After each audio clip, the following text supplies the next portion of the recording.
Welcome everybody to the June 14th, 2021 meeting for Van Wert City Council.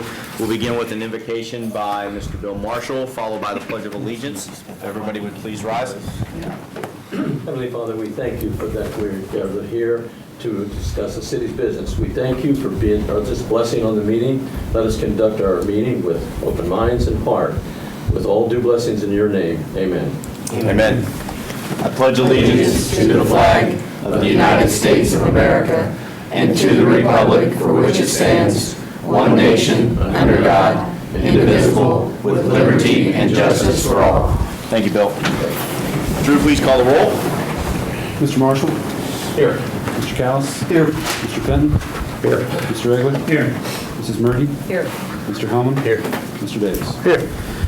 All right, everybody was provided the agenda for this evening's meeting. Are there any additions or corrections to that agenda?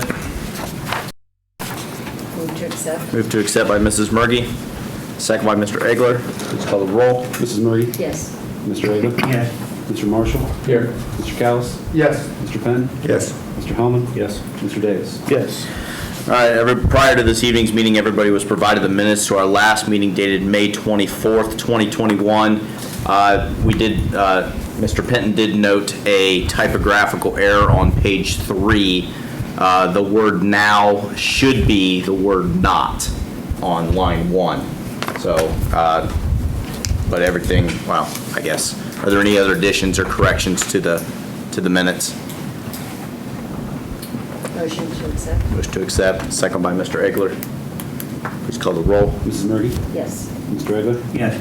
Mr. Marshall? Yes. Mr. Callis? Yes. Mr. Fenton? Yes. Mr. Hellman? Yes. Mr. Davis? Yes. All right, I have not received any comments, communications, and petitions. Has any member of council bring before the body? Anyone from the public? Comments, communications, petitions? Okay. Administrative reports, the mayor, Mr. Ken Marker. Thank you, Mr. President. The first thing is somehow we missed getting an announcement putting in the June water bill about the next brush pickup. It's going to be the week of June 28th.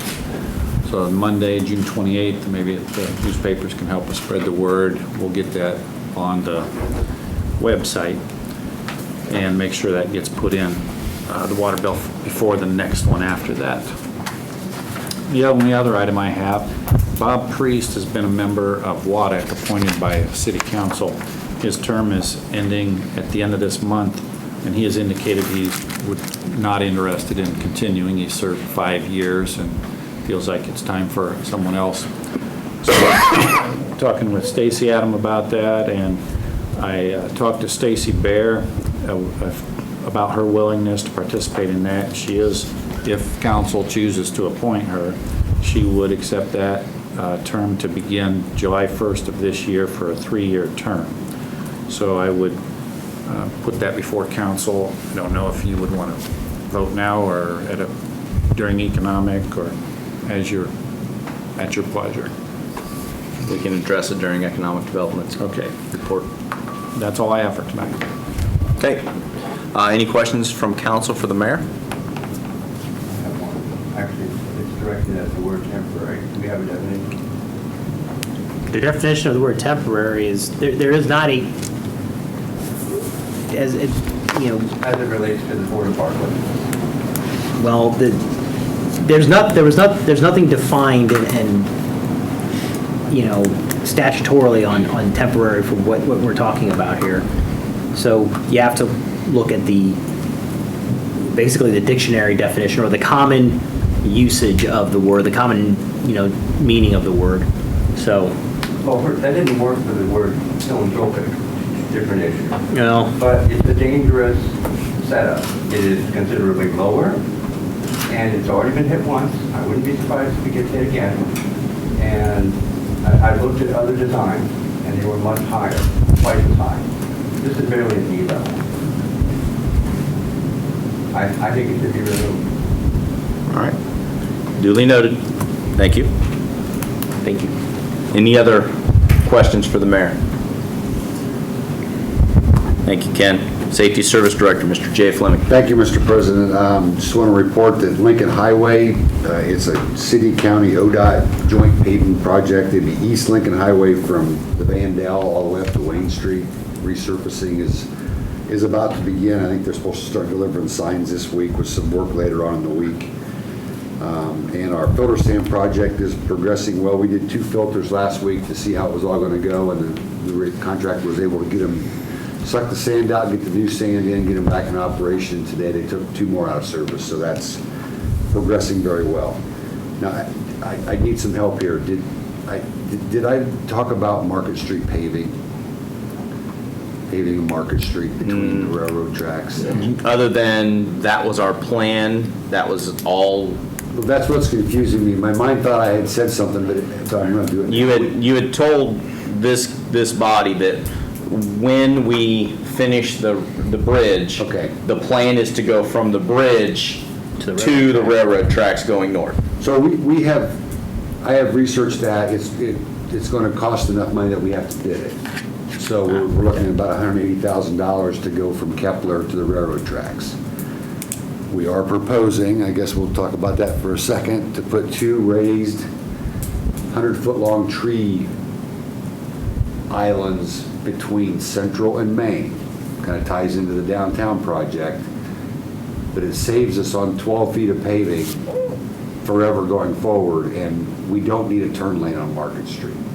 I mean, it's there because the street's so wide, it doesn't warrant a turn lane in any condition. There's just not enough traffic or pedestrians or anything to have it there. So the thought is, we'll do from the alley to the Central, a raised area where some trees can go, and then again from the alley to Main, just to try to incorporate some trees, and we'll do it with a stone top area, and then we can throw snow on it instead of, we won't get in the way of our snow plow. So we've incorporated that into the price of this project. So, go ahead. And it would still retain the angle parking on both sides of the street? Yeah, we'll still keep our angle parking. So you will, go ahead. I'm just going to ask Mr. Hellman if he That's- could ask for council, or ordinance be prepared to allow me to bid and award this project.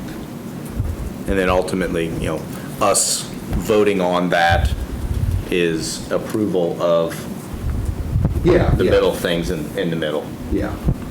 just so council knows. What's the rest of Market Street look like from,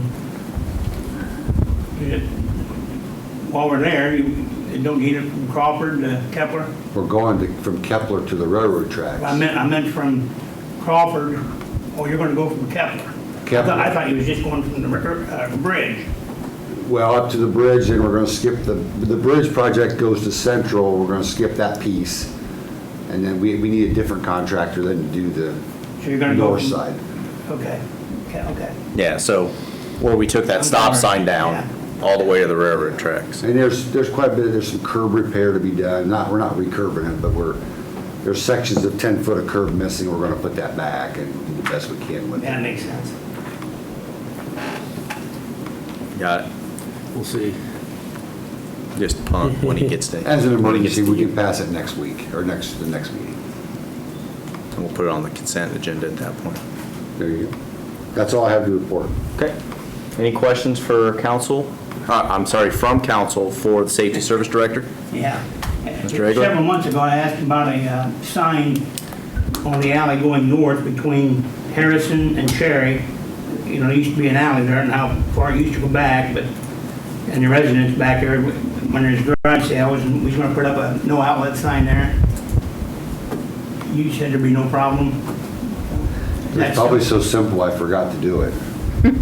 You know the alley between Harrison and Cherry Yeah. runs north. There's only one house there, and people pull in there when they have garage sales, and they pull back in there. I don't want to mention names, but You did it? no, I haven't.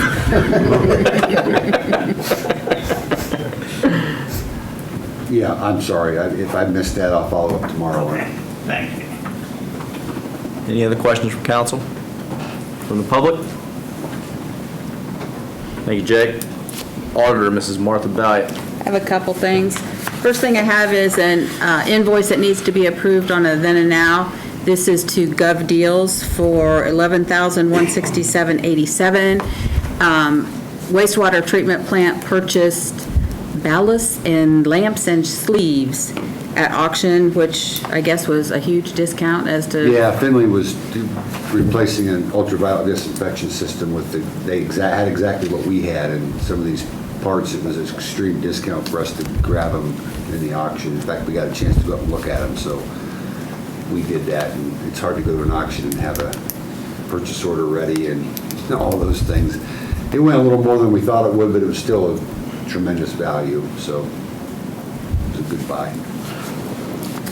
Next thing I have is I sent out to everyone Saturday afternoon the proposed tax budget.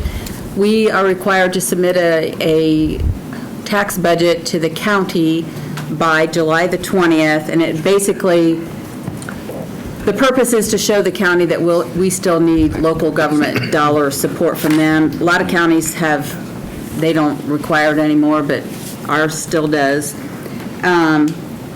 The numbers in the tax budget are pretty much a guess. Income tax is crazy right now. We are trending a 7% increase.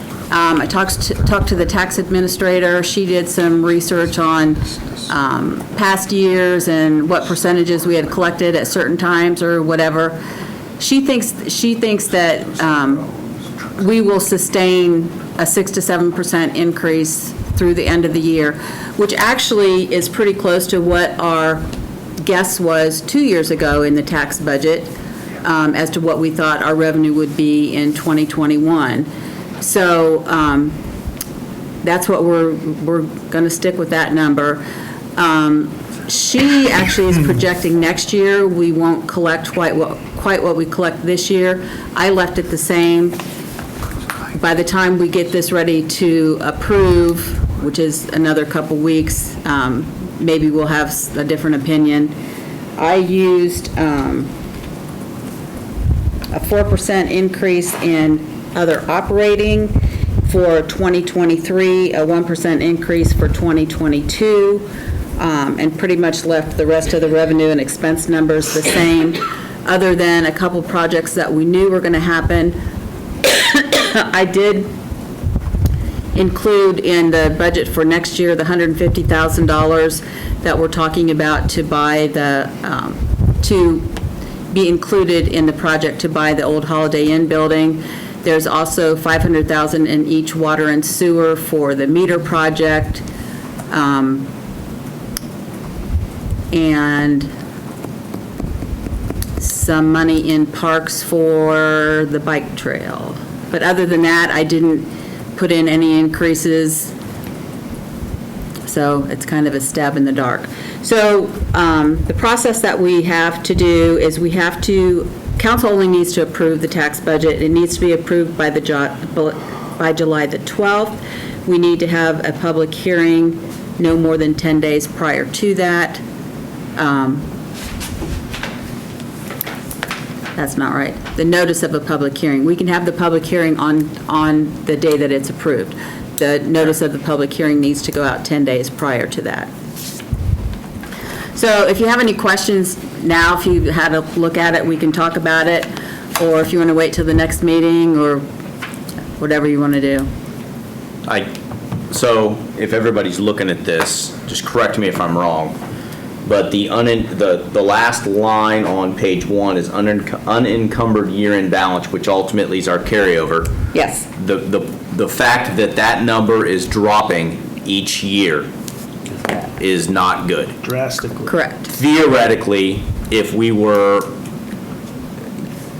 our revenue equaled our expenses, that would the same number each year. Yes. We would have the same carryover, but it's projected to drop $524,000, which means we're spending $524,000 more than we're taking in between years 21 and 22, and then drop another $600,000 the year after that.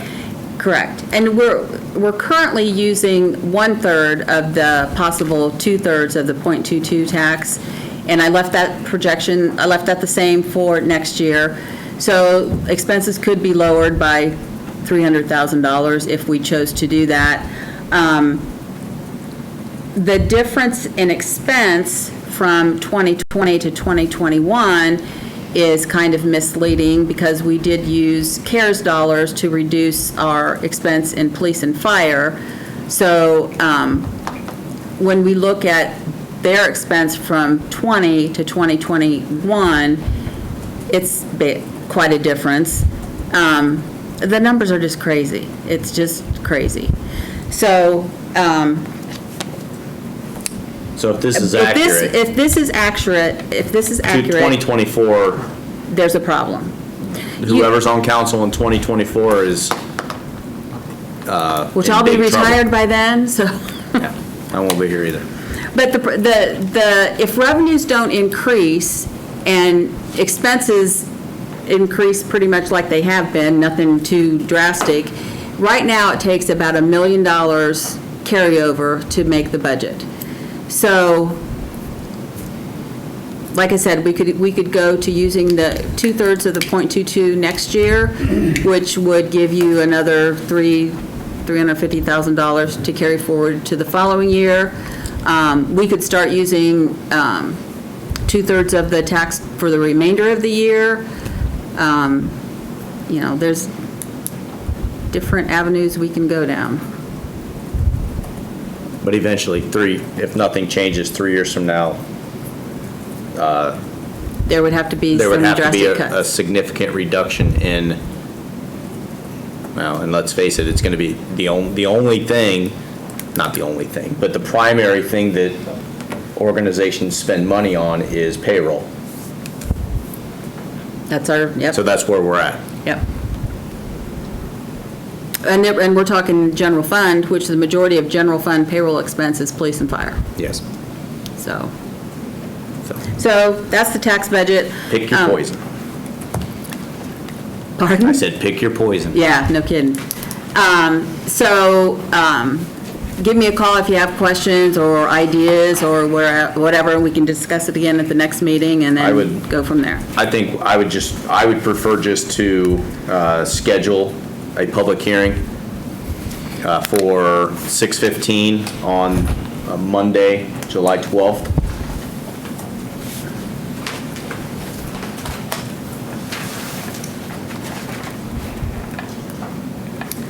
Okay. Next thing, the only other thing I have is, Mr. Hatcher got a question from one of the local funeral homes asking what our policy was on indigent burials. And being the swell guy he is, Mr. Hatcher sent that to me.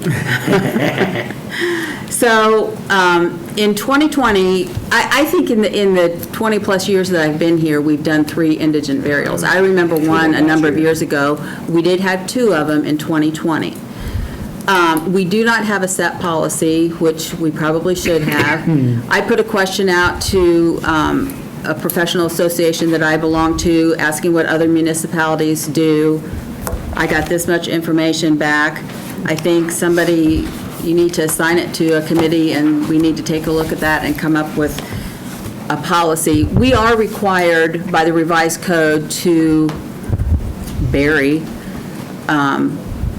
indigent persons who die within our city. The information that was sent from the Funeral Home Directors Association, or whatever, I'm not sure exactly what their title is, but they acted like you could not set a limit as to how much you would spend on cremation or whatever. But a large number of the policies that I received, they do have a cap, as most of them will cremate only and up to a certain dollar amount. So don't really know where that needs to go, but I think we do need to have a policy in place. Some of them are very simple, some of them are detailed, so.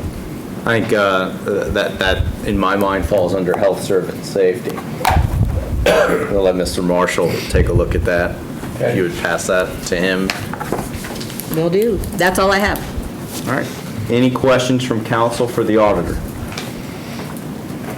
From the public? Mr. Jared?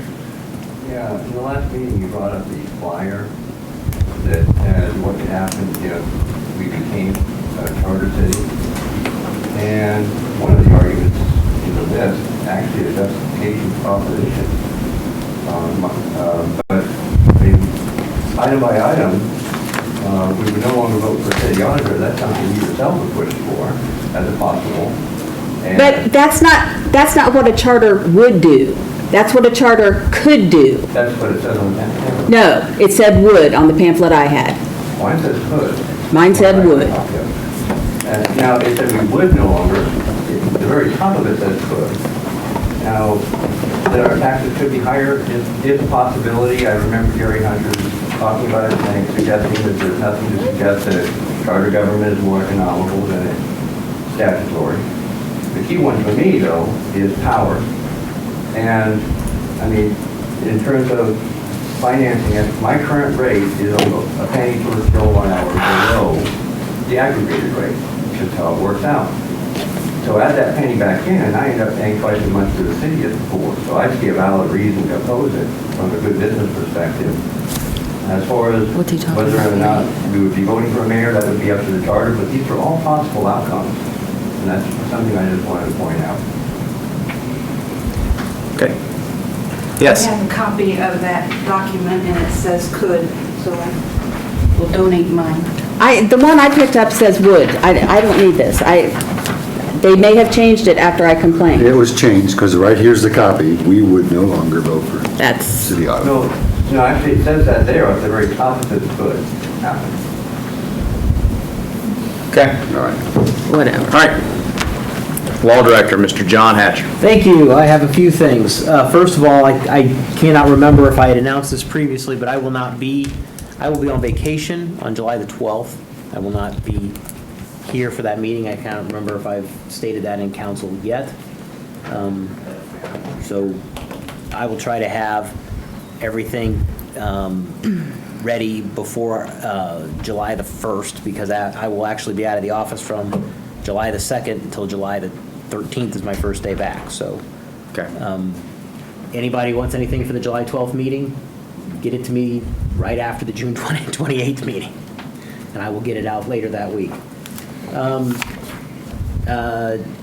Also, Mr. Marshall had some questions about some of the nuisance cases. We have a couple of we had a meeting, was it probably 3-4 weeks ago now? 3 weeks, yeah. Yeah. And we had 4 properties in particular that were brought up. One of those properties since that meeting has progressed all the way through court. That person pled no contest. They had done a significantly good job cleaning up the outside of their property. We discounted some of their fine for that because they had made significant progress from the time the original photographs were taken last fall till the time they were in court. They have to put a roof on a portion of their house. They have all the materials purchased, which they showed us. So the court gave that person 90 days to get that roof. This time of year, I think 90 days is more than adequate amount of time to do that. And should they have that roof done with proof completed to Mr. Lawson, that the rest of their fine would be credited, and they would have to pay court costs only. What's the time frame? 90 days from the date they were in court, which I think was last Thursday. Yeah. I think it's a good result. We started with a maximum fine, but they had 2 major problems. The outside of their property was in disarray, it needed cleaned up. They took care of that, or significantly took care of it. The only part that they still had outside were building materials for the roof, which were stacked up in one area. So it was contained to one place. My recommendation at that point was to cut the fine in half, because one of the significant areas was taken care of. The second part was a roof repair, essentially, because there's holes in the roofs, animals were coming in and out of the eaves. That's a problem. They have the materials purchased to fix the roof, to effectuate a roof repair. The court gave them 90 days to do that.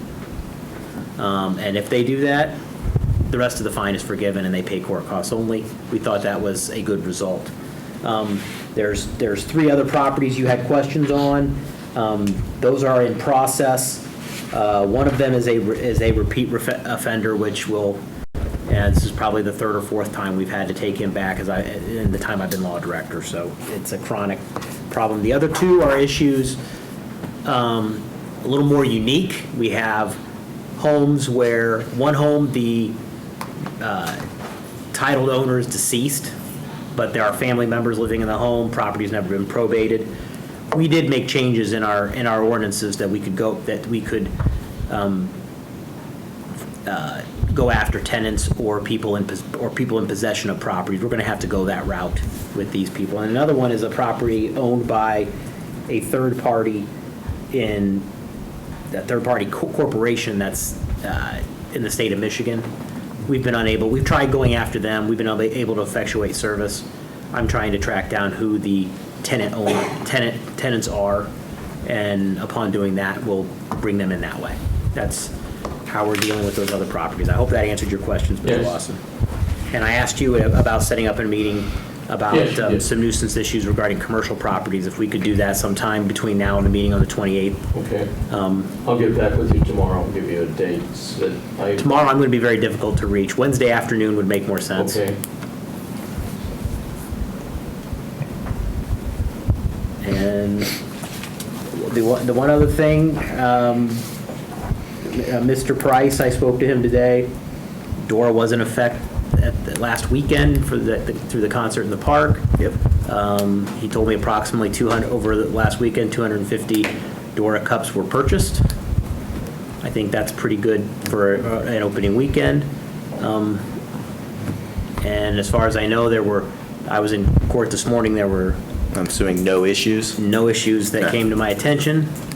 So, good job, citizens of Van Wert, being responsible. I hope it remains that way. And remember, if there are problems, you as a body have the ability to review this at any point in time. And you have to at least once on an annual basis. So, yep. That is all I have to report. Any questions? Okay. Any questions for the law director from council? From the public? Mr. Jared? I think it's important the media makes notice of that. There were no incidents related to DORA. There was a lot of negative, well, from a select few people, there's a lot of negativity about it. And, I mean, if I drank, you should call the police in advance, but in general in public, there hasn't been an issue with yet permits for DORA that I know of that have come to the surface, so. And Mr. Jared, I would agree with you. I've not had any significant changes in that. So I just hope it continues.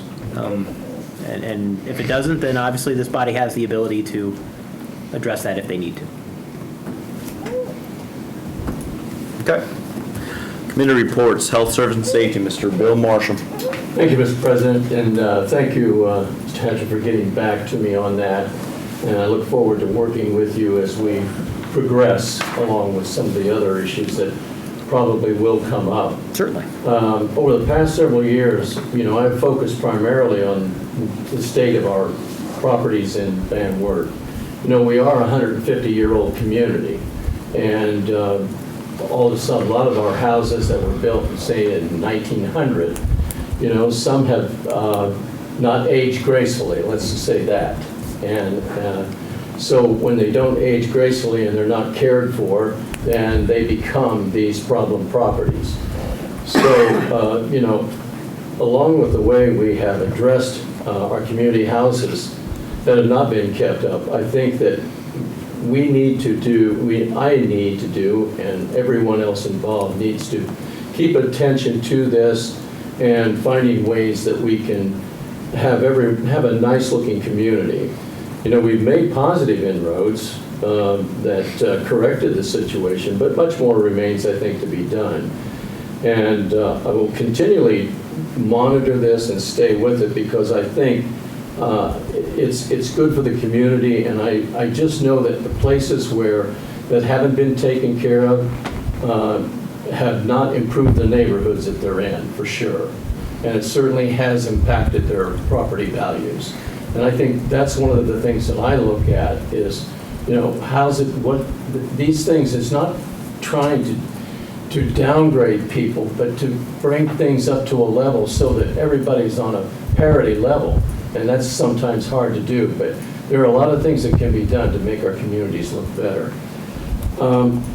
I think another note that I made here is, as we go forward, I think that we need to, some of the things that the law director and I have talked about is adjudicating some of these problems that have been, I call them recidivism, it just repeats.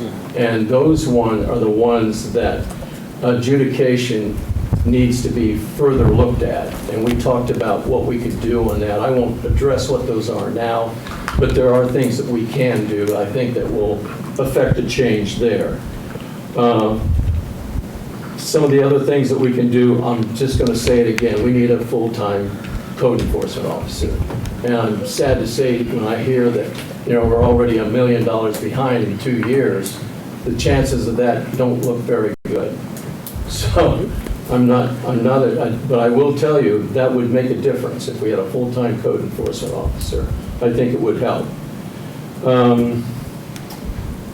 The other thing that I would like to bring before council, and I'm not going to be much longer, I just want to talk about blighted properties, vacant properties that are sitting just basically run down, and we can't seem to do anything about it. And I think that myself, along with my committee and the law director, we need to look at, perhaps there is a thing called receiverisms. And this is being affected by other cities in Ohio.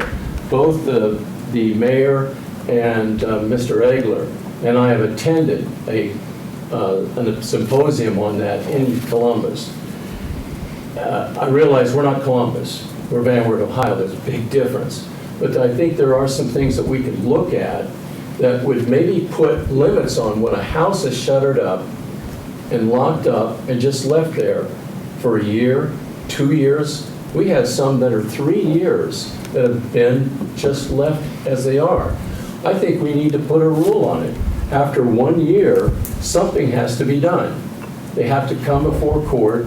The problem either has to be abated, and if it's not abated, perhaps receiverism is the way to go, and that's a whole nother ball of wax. But that's something we would take step by step and look, perhaps we can find people that would buy those properties and abate the problems and create a respectable home. There's all different classes that fall, or all different houses that fall in that class. So I think it is possible that we look at that as a future way of dealing with these boarded up houses. So it might be, does the clock start when they became vacant? Or do they start with our first notice saying this house is, that would be maybe when the clock would start on the 12 months. Maybe it's not 12 months, maybe it's 9 months. That's something that we would determine as a body, how we would do that. But I would really like to see those type of homes really given closer inspection and attention to. And with that, I'll entertain any questions and that conclude my report. Any questions? Jim? I wonder if we had an ordinance, excuse me, if you could put an ordinance up that would require them to have water and electric service hooked up, where there'd be a minimum. It has to be ready to rent out, or it has to be ready to, you know what I mean? So they're not, if the water's going there and they got a minimum bill, and a minimum electric bill, and a minimum gas bill, they're not apt to leave it just sit there. They're gonna, and if they do, then it goes into receivership quicker. Expedite that where, they're not gonna, expedite that too. So I'd like to see that where you're not gonna let a building just fall in on itself. You're gonna have to have water going to it, electricity going to it, ready to rent out or live in, so you're not going to have a building just going to let it fall in on itself.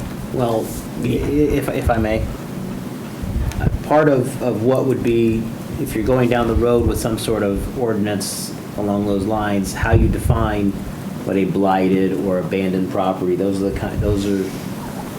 where that discussion would be had. I mean, you know, what is your definition of that? The ORC defines it.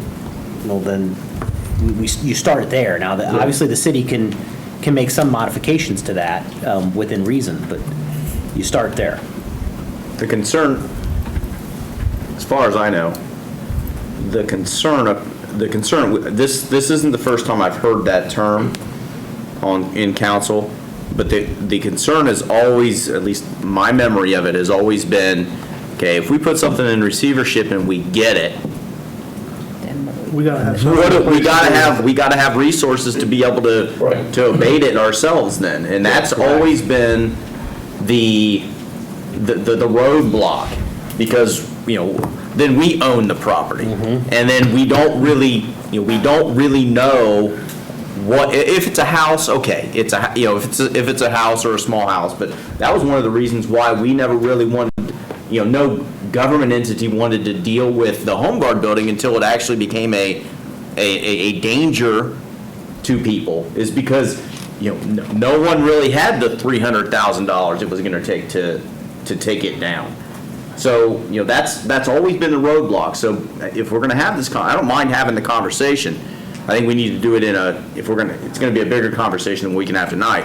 But we need to, if this council or the next council decides to go down that road, you've got to have resources available to do something with those. We don't need the resources because of the receivership. What the court does is, what Columbus does, they have a list of buyers.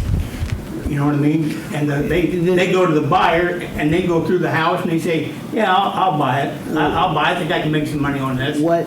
And they put their own money in it. Okay. And they sell it and they get their money back before the IRS gets their money, before All right. the county gets their money, before the bank gets their money. They get their money back first. Okay. I mean, I've always understood it that the city's the owner, and then our responsibility is to tear down the building. With the receivership, I'm sorry, I'm interrupting. May I? Sir. Sorry. With the receivership, you could have an organization, typically it has to be a 501c3 style organization, a nonprofit, that could be appointed the receiver. This is the procedure you would take through a common pleas court nuisance action, where the receiver could be appointed. They could take care of, they would be in charge of the abatement issues, they would be in charge of all of those sorts of things. They would be appointed by the court. So it'd have to be approved by the court. And there is a specific statutory guideline on how to do that. I have gone through it at one point, and looked through it when we had the North Washington Street property. That was a possible scenario, was to have a 501c3 appointed as a receiver. We didn't quite go down that route, but it was one that was considered. Okay. So it is a possibility. Ken? Well, I just wanted to see if you could clarify. I think maybe what Jeff was asking you, is it allowed for the city to require that a house be hooked up to water and electricity? I can look into that. Is that what you were saying? Yeah, I can look into that. I think, Stacy, did you have something to add? Two things. Comments. Go ahead. One, I think we already have an organization that could potentially do it with the land bank, that there is some funding that is available through delinquent taxes that are collected at the county level. It is not unending, and so it would have to be calculated, and you would have to determine how much funding is available. But I think that may be one option, that you at least may want to include the land bank in conversations going forward. I also think, to Councilman Marshall's comment about impact on neighborhoods, It's timely because our neighborhood initiative program actually ends tomorrow.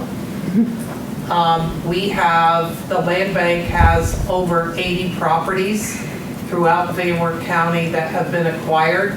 The bulk of them by far has been within the city of Van Wert.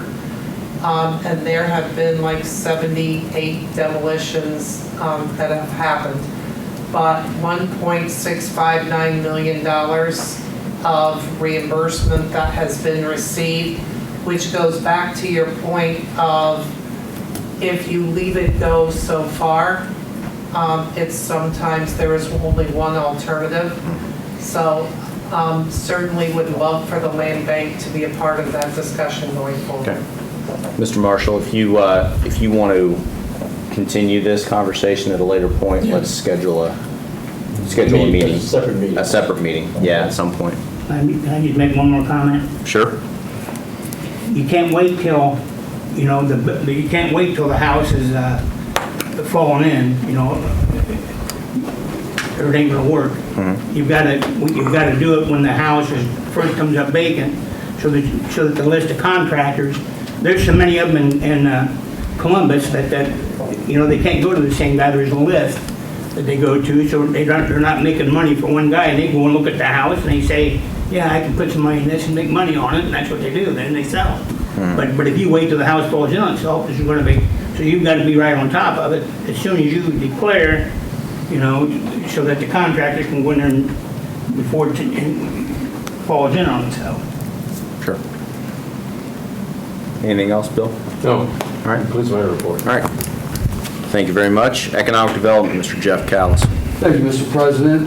First, I'd like to start off going off of Mayor Markward to appoint Stacy Bear on a 3-year term for Van Wert Area Economic Development Corporation to replace Bob Priest. Okay, is that a motion? Yes. Do I have a second by Mr. Marshall? Any questions, comments? Please call the roll. Mr. Callis? Yes. Mr. Marshall? Yes. Mr. Penn? Yes. Mr. Egler? Yes. Mrs. Murgy? Yes. Mr. Hellman? Yes. Mr. Davis? Yes. All right, next I'd just like to turn over to Ms. Adams. She has some things to talk about. Thank you very much, Mr. Callis, certainly appreciate it. I think there is legislation that has been prepared by the city law director. We are asking for a commitment Yes. from the city of Van Wert of $150,000 to pay a portion of the acquisition and/or demo cost of the Days Inn. The intent is that the Business Development Corporation would contribute, we are asking them to contribute 50%, the city 25%, the county has committed to 25%, and the intent would be if we can come up with a purchase agreement for the old Days Inn on North Washington Road to request a target of opportunity grant as we did with the Home Guard, take that building down and then make that land a developable piece of property within the city of Van Wert and actually remove an eyesore that is at the entrance to this city. Yes, sir. So I had a question, and you just answered it, but I think we need different language in this ordinance. Because my question was, it says in the amount of $150,000, which makes sense, or prorated share up to 100%. So you're saying that the request is our prorated share is 25% of a total potential $600,000, correct? It actually could be $700,000, but we're saying a prorated share up to $150,000 is how it should be. Okay, then we need to Change language. We need to change the language It's a prorated share up to. $150,000. Yeah, Okay. so let's change that to say, in the amount of, let's see, a land reutilization corporation, land bank, prorated share, I think we need the 25% in there somewhere. 25% prorated share up to, Up to $150,000. yeah, I got it. It read I understand. funny. Yep. That's fine. I'll make that change. So- It'll need to be changed there and within the body of it as well, in the third whereas. Does everybody understand that? So we're, up to $150,000, that's the max that the city is on the hook for. But it's a 25%, so if it's anything less than, it could be less than 150, but it can't be more than 150, 25% of whatever the selling price would be. I think two Sure, yeah. other comments. Go ahead. One, the intent is, once that's clean, then we would market that property to be sold. And the intent would be that the land bank, would return a prorated share of the sale price back to those folks, BDC, the city, and the county, a prorated share. The mayor had talked about at your last meeting. I would ask you to at least consider that if there are proceeds in excess of what your amount invested was, that you would leave those proceeds with the land bank to help fund, as an example, some of the projects that you just described. Sure. And that would be, ultimately, that would be whoever's on council at the time of that sale. So you don't have the ability to do that now? To put that language in there to say any proceeds would be returned to the city, but any excess would Are go we- to the land bank? Are we allowed to do that? We thought it might be better to actually have property in possession first and then make an agreement as to how to dispose of it. Yeah, I think I personally think we muddy the waters if we do anything beyond the purchase. I think we need a separate I was ordinance. gonna say, it would have to be a Yeah. separate ordinance Yeah. if we did it. And I don't mind, having that ordinance at all, but I don't think it can be in this one. Fair enough. So, once we acquire the property, I think we can, the council at that point can make that determination. And just to be clear, Stacy, what's being requested is that it would be the proceeds over and above whatever the city had invested, Correct. up to the 150. Correct. Got it. Okay. Thank you. Thank you. Anything else? I got a quick question. Is that part of the agreement? Is that something that the other parties have agreed to as well? Or is that something only being asked of us? BDC, any proceeds will remain with the BDC. The county, well, those proceeds, they will do What we do? what you do. Okay. And so it may just make sense that we go back, we'll revisit that, and we will propose a That's- separate amendment for you to consider. That's what I would recommend. Very good. So, And then if you want to talk about the meeting tomorrow? Yes, please.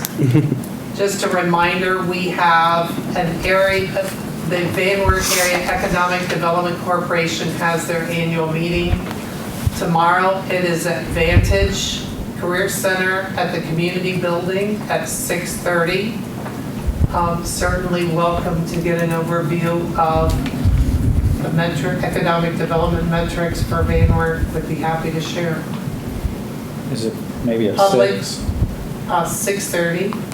Whoops, I might be lying. Well, I thought it was at 6. I don't want to be that early. 6 is in my head, but I'm that thinking of doesn't- that's not auctions. saying much. June, 6 o'clock. Thank you, Mayor.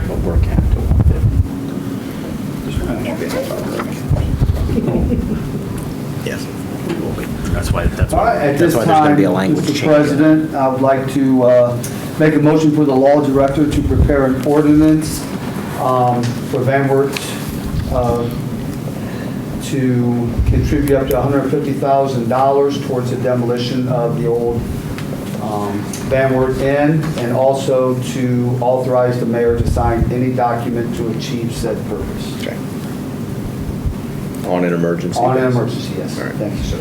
Okay. We have a motion on an emergency. Do I have a second? Second by Mr. Egler. Any questions? Please call the roll.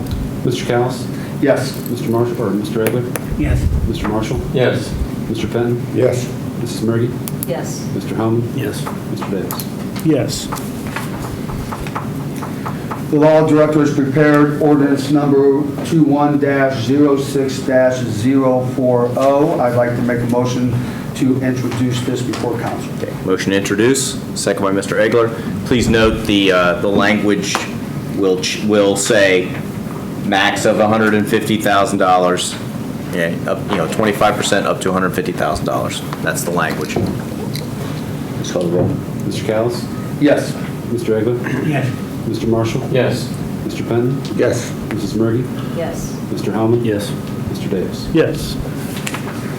Since this ordinance was prepared as an emergency, I'd like to make a motion that the statutory rules be suspended. Okay. Motion to suspend. Second by Mr. Egler. Mr. Callis? Yes. Mr. Egler? Yes. Mr. Marshall? Yes. Mr. Fenton? Yes. Mrs. Murgy? Yes. Mr. Hellman? Yes. Mr. Davis? Yes.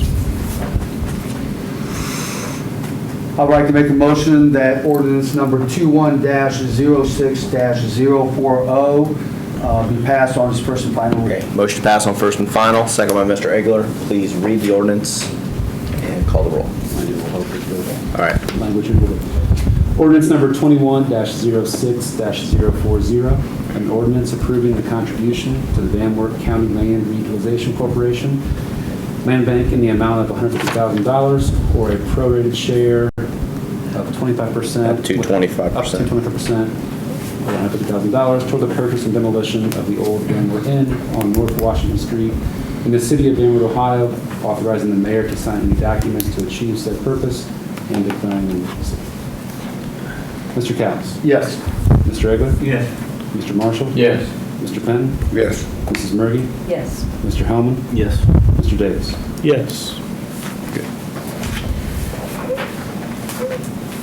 Anything else, Jeff? Nope, I think that's it. Thank you. One more? Oh. Stacy? I lied. Fine. The Vision Park property, do we have to ask for legislation to be prepared for that? To, Is this for the, The agreement. The OSUC, Ohio Site Inventory Spec Building, I thought CIC officially controlled that. Am I wrong? the CIC, they control it. I don't think the city has to do anything at this point. I think since I think they control it and it's their responsibility to do that. You know, correct? I will verify that. thank you. Yeah. I'm pretty, I might be wrong, but Okay. I don't think we have to. If the CIC is currently the title owner, You're not, then the city does. We have to approve Okay. a deed transferring to the CIC. correct. Yeah, that's what we need to do. Okay, all right. I thought we already did that. Yeah.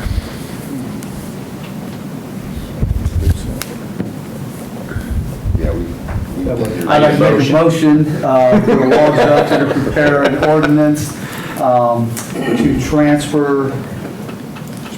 Approximately Yeah, go ahead. approximately 20 acres to the CIC. Would that, is that property and equipment? Anybody can ask for it. Anybody can ask, but it will come out of and under property and equipment. Yeah. To the CIC. To the CIC. Yeah, in Vision Park, on an emergency basis. On an emergency basis. All right. Everybody understand what's happening? Is there going to be a survey of that specific lot, or is that what you? There will be a survey of that specific lot that the city of Van Wert is responsible for. However, we Okay. also have language in the purchase agreement that says nothing will be transferred unless the grant application is approved by Jobs Ohio and the state. If it is, that's when the survey is completed and the transfer would take place. Okay. That's Okay. fine, I was just asking. And we'll do that next meeting, I'm assuming. Yeah, we'll put that under the consent agenda, but I have a first, I need a second. Second by Mr. Hellman. Does everybody understand what's going on? When briefly, if the city were to quote-unquote sell something, we have to bid it out and anybody can buy it. The state of Ohio allows cities and municipalities to work with community improvement corporations where we transfer ownership to the CIC. What that does is then that allows us to control the end user. What happens with that property. So that's what we were doing in this situation. Mr. Jared, did you have a question? I asked her if it was the same land that was being changed for the water flooding issue. Yes. Yes, yeah. And she answered. So we have a first, we have a second by Mr. Hellman. Please call the roll. Mr. Cowles? Yes. Mr. Hellman? Yes. Mr. Marshall? Yes. Mr. Penn? Yes. Mr. Egler? Yes. Mrs. Murgy? Yes. Mr. Davis? Yes. Anything else? Nope, that's it. Thank All you, right. Mr. President. Any questions for economic development from council? From the public? This had to do with, I had my hand up for Bill. Oh, sorry, I didn't see. You suggested another meeting regarding receivership. You had said that you had suggested it. And if this is something that's going to be done, is this related to ORC 2735? I'm sorry, with what? Is this related to ORC 2735? Yeah. Receivership? Okay. I really think if you're going to take that action quickly, you should have a committee meeting first. We will, when he's Yeah. ready. Okay. Parks and Recreation, Mr. Joel Penn. Thank you, Mr. President. Only report is that everything continues to go well. We have excellent participation in all of our leagues, and I have not gotten a single call in the last year and a half complaining about anything.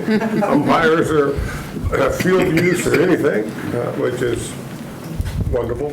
And we have a new water fountain and water bottle filling station at Fountain Park that is in use and better than it was before. And that concludes my report. All right. Any questions from council for Mr. Penton? From the public? Thank you, Joel. Finance, Mr. Jeff Egler. Thank you, Mr. President.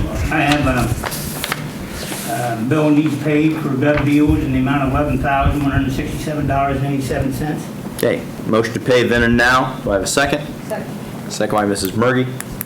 Please call the roll. Mr. Egler? Yes. Mrs. Murgy? Yes. Mr. Marshall? Yes.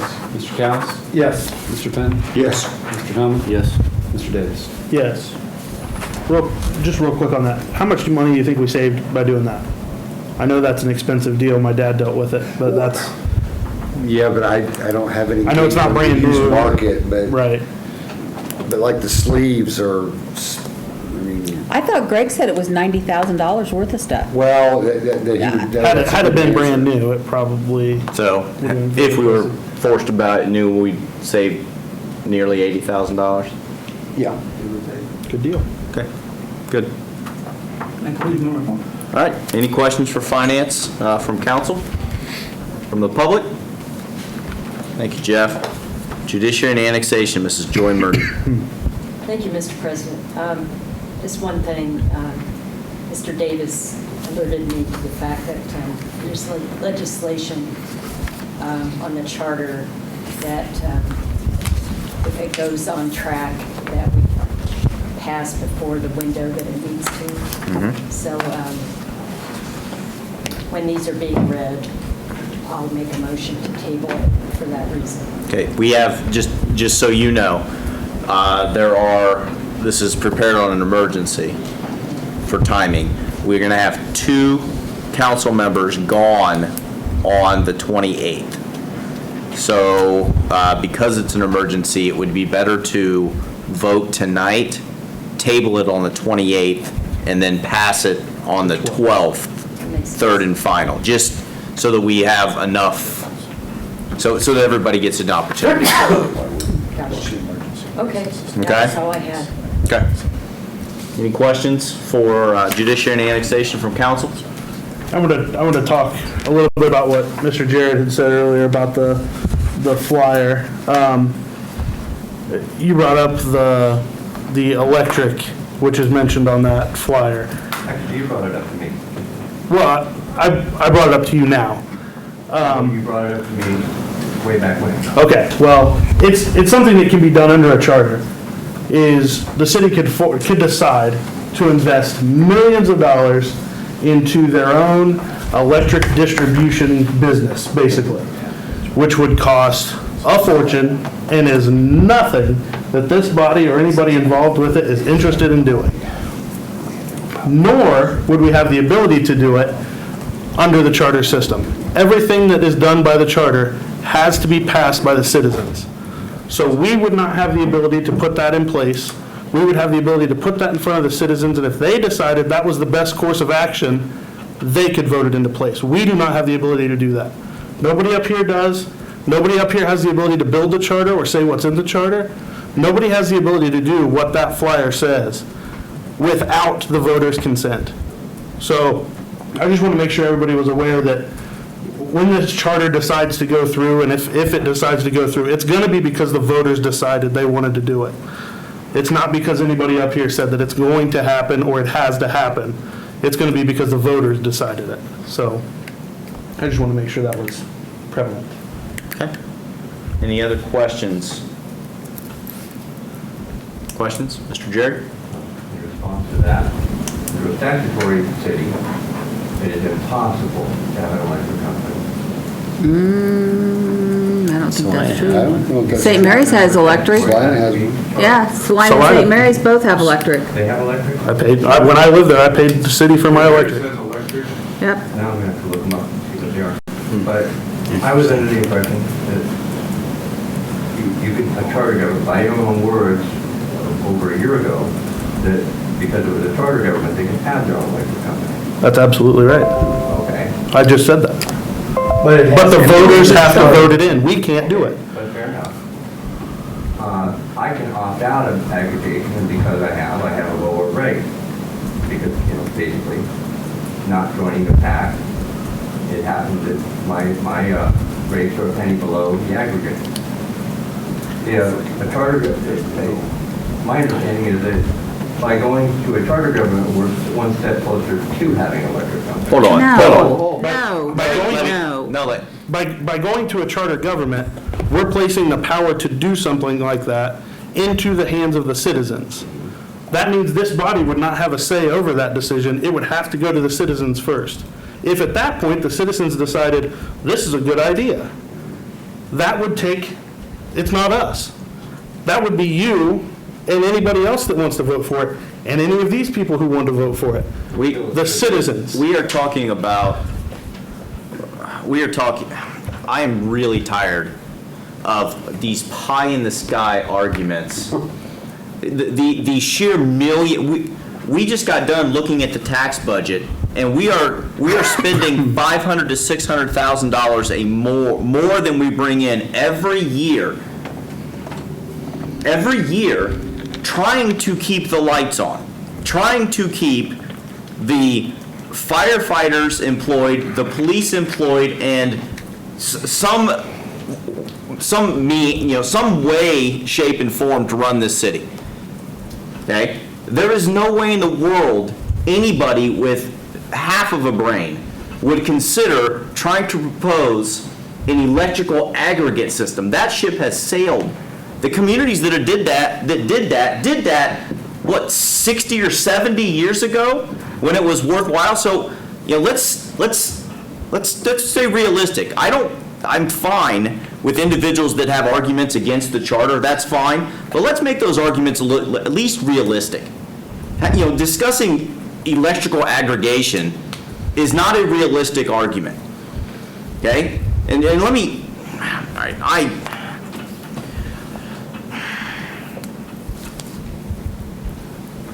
there's a process that is, there's such a thing called the principal-agent relationship.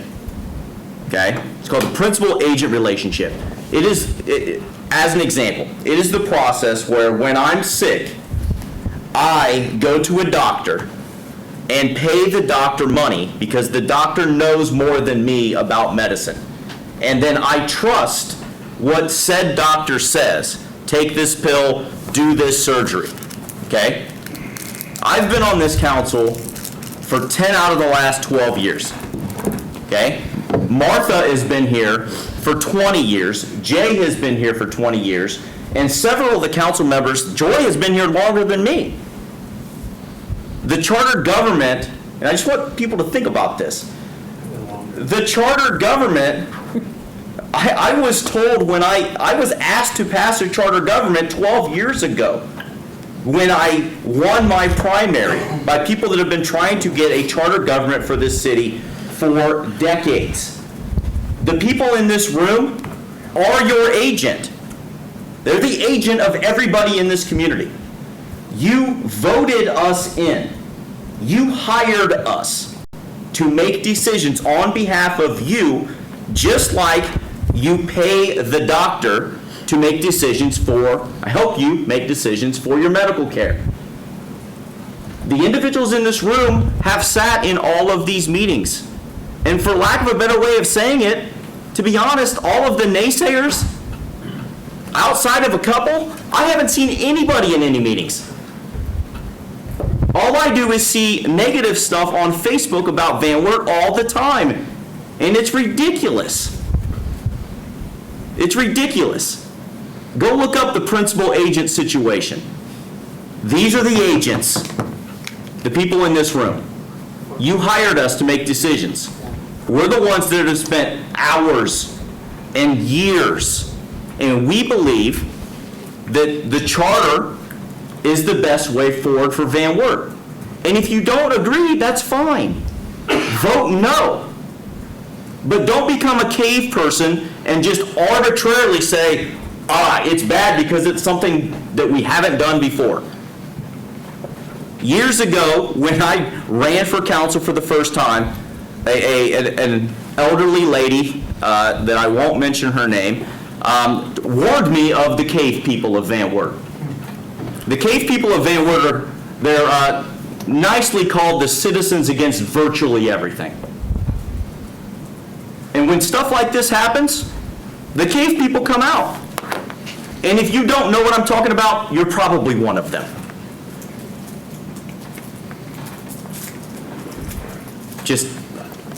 I'm just tired.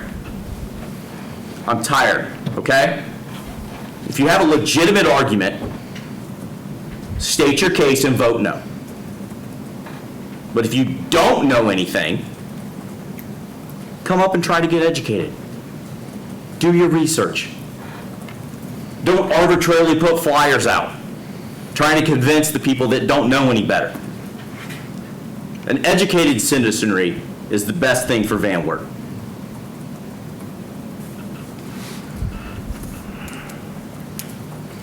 Streets and alleys, Mr. Steve Hellman. Tough act to follow.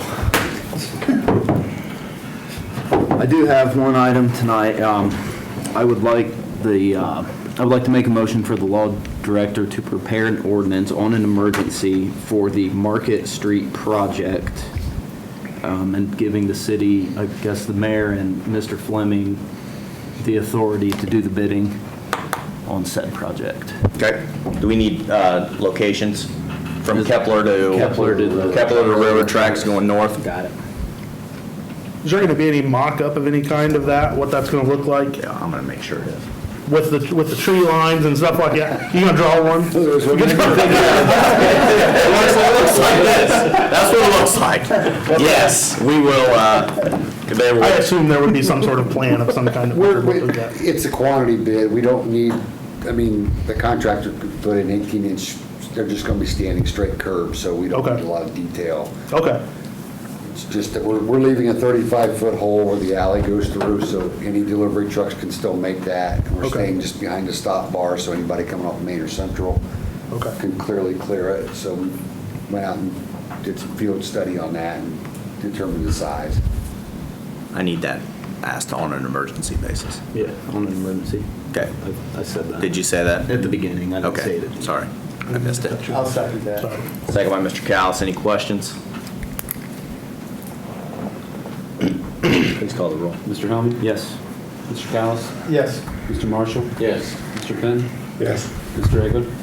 Yes. Mrs. Murgy? Yes. Mr. Davis? Yes. And that concludes my report. Okay, any questions for streets and alleys from council?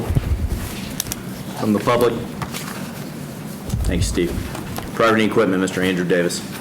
The only thing that I have, I did one a month ago. I'm gonna do one again on Wednesday.